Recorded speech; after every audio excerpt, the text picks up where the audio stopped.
Hey everyone, welcome to lesson 3 of the Asana Crash Course. Today we're going to talk about notification settings. This is something that comes up quite a bit when we work with our clients.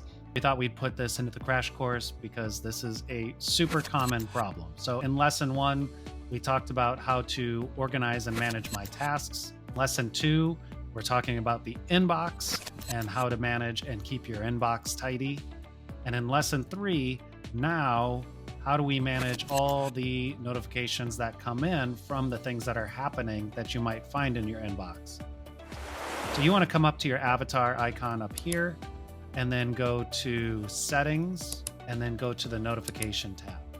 There's a lot of power in this notification tab. The first thing that you can do is pause your notifications for a certain period of time. This is super useful if you have the Asana mobile app installed or are getting browser updates and notifications and even email notifications. You can pause all of those for a specified period of time. Now, I should note, even when you have Do Not Disturb turned on, your notifications are still going to come into the inbox. So you're not gonna lose anything and you're not gonna not see anything for this period of time. It's just not going to create active alerts. You can also set up a schedule. So again, this is super handy with the mobile app. Maybe you don't wanna get mobile app push notifications after 5 p.m. and until 6 a.m.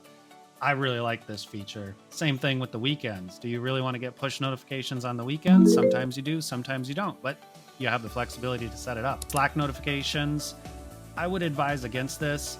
In my point of view, and again, everybody's different and every culture and team is different, but I would recommend as few notifications as possible and spend your time in Asana, in the inbox, managing stuff within Asana and the communication, keeping that within in Asana so that it's not all disconnected and all over the place. When you turn on Slack notifications, when you have email notifications coming out, there are certain use cases for that. But when you have that as your primary function, it really it almost encourages you to have these conversations outside of Asana, and then bad practices can come in and managing Asana can get much more difficult.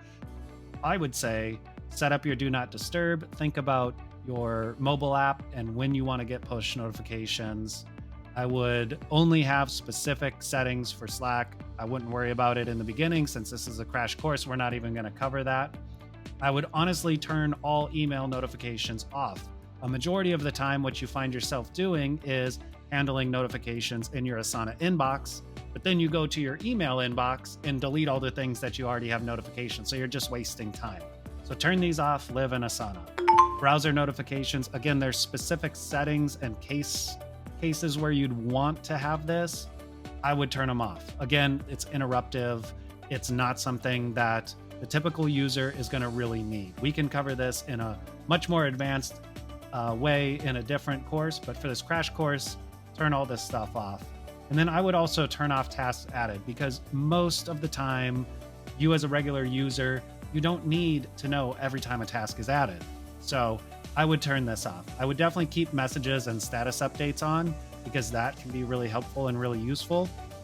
But everything else I would shut off. This is the way that I would set up my notifications as an average user. And then I would change specific notifications or turn specific notifications on for the specific use cases given specific roles of the users within Asana. It's that simple. Thank you so much for watching this crash course. If you have comments, please leave them in the course and the question. I look forward to hearing from you.